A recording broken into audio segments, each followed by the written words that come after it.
प्राचीन समय में एक राजकुमार थे। उन्हें अपने सुंदर होने पर बहुत गर्व था, जो उनके घमंड में बदलता जा रहा था। राजकुमार को अपनी प्रशंसा सुनना बहुत पसंद था। वो अक्सर अपने नौकरों, सिपाहियों और प्रधानों से अपनी सुंदरता के बारे में पूछते और बदले में सब उनके सुंदरता की खूब बढ़ चढ़कर प्रशंसा करते।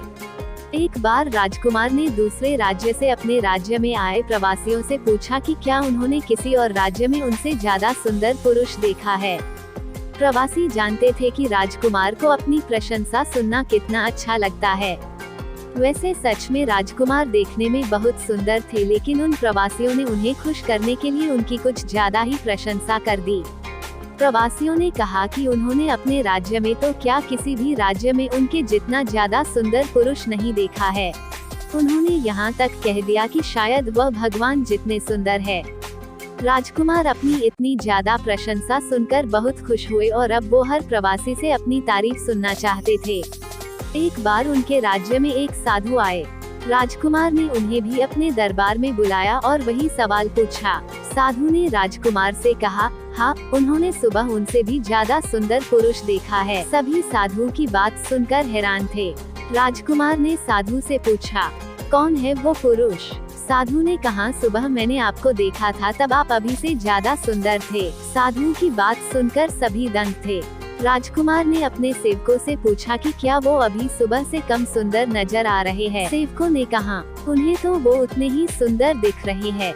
राजकुमार ने साधु से पूछा, जब सभी को कोई फर्क नजर नहीं आ रहा तो भला आप ऐसा क्यों कह रहे हैं? साधु ने राजकुमार से कहा कि ये सब आपकी नौकरी करते हैं, इसलिए इन्हें आप में कोई कमी नहीं दिखेगी और मैं ये साबित कर सकता हूँ।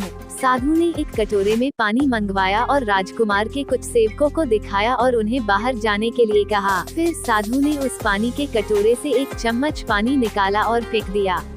उन सेवकों को वापस अंदर बुलाया गया और साधु ने उनसे पूछा कि क्या उन्हें इस कटोरे में कोई कमी नजर आ रही है।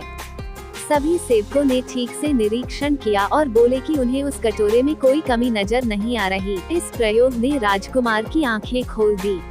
राजकुमार को ये समझ में आ गया कि वो उस वस्तु का आदी हो चुका है, उस वस्तु के नशे में फंस चुका है जो हर दिन कम होती जा रही है, यानी कि सुंदरता विनाशी है। उस दिन के बाद राजकुमार ने कभी आईना नहीं देखा और अविनाशी वस्तु की खोज में अपना जीवन बिताया। हर किसी के लिए सुंदरता के मायने अलग अलग होते हैं। किसी के लिए बाहरी रूपरेखा सुंदर हो सकती है तो किसी के लिए अंदरूनी सद्भावना सुंदर हो सकती है। आजकल लोग अच्छे नाक नक्शे को सुंदरता का पैमाना मानते हैं, जो बिल्कुल गलत है। सुंदरता अच्छे स्वभाव, अच्छे विचार और अच्छे कर्मों से निर्धारित की जानी चाहिए। कहानी पसंद आई हो तो लाइक व शेयर करें। चैनल पर नए हो तो चैनल को सब्सक्राइब करें। धन्यवाद।